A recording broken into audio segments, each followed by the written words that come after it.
Karena kata-kata dia akhirnya sampai bunuh diri. Nah, apakah orang ini ikut berdosa? Bukan cuma orang yang bunuh diri doang. Mohon izin penjelasannya Ustaz Syam. Tafadhol. Baik, bismillahirrahmanirrahim. Tabi guru Ustaz Maulana, Ustaz Zanada, Mas Fadli, serta guru-guru kami yang dimuliakan Allah Subhanahu wa taala. Bismillahi masyaallah la yasuqul khaira illallah. Bismillahi masyaallah la yasrifu su'a illallah. Bismillahi masyaallah ma kana min ni'matin fa minallah. Bismillahi masyaallah la haula wala quwwata illa billah. Pembunuhan bukan hanya pembunuhan fisik, tapi ada juga yang namanya pembunuhan karakter.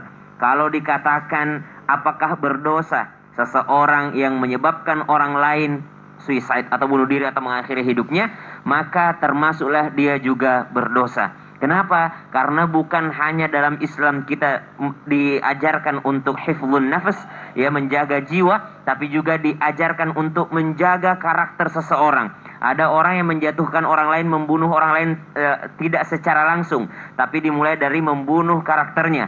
Dengan berbohong sudah dosa, dengan berghibah dosa lagi, dengan namimah memfitnah dosa lagi. Maka subhanallah, dosanya sudah dimulai dari awal, kesalahannya sudah dimulai dari awal, dan akhirnya menyebabkan orang lain mengakhiri hidupnya, berarti dia ikut andil di dalam bunuh diri tersebut. Maka subhanallah, jauhilah daripada kita perbuatan bohong tadi, perbuatan ghibah tadi, gosip tadi, apalagi sampai memfitnah orang lain, karena itu termasuk pembunuhan karakter. Dan ulama sepakat, pembunuhan karakter juga termasuk di antara pembunuhan, dan itu haram untuk dilakukan. Namun kalau dikatakan apakah dosanya sama, tentu sama sekali berbeda dosa antara yang bunuh diri tadi dengan orang yang sengaja membunuh orang lain. Kenapa? Karena tadi yang di awal bukan niatnya membunuh orang lain, namun niatnya cuma melakukan kesalahan-kesalahan.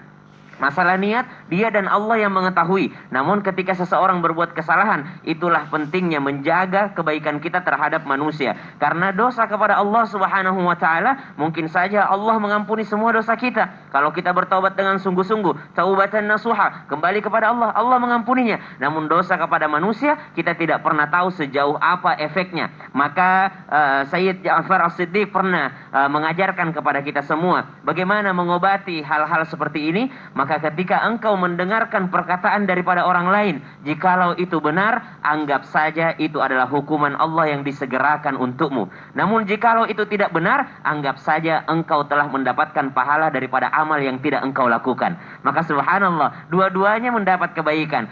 Hukuman Allah yang disegerakan untuk kita, maka berarti nanti di akhirat tidak ada lagi hukumannya.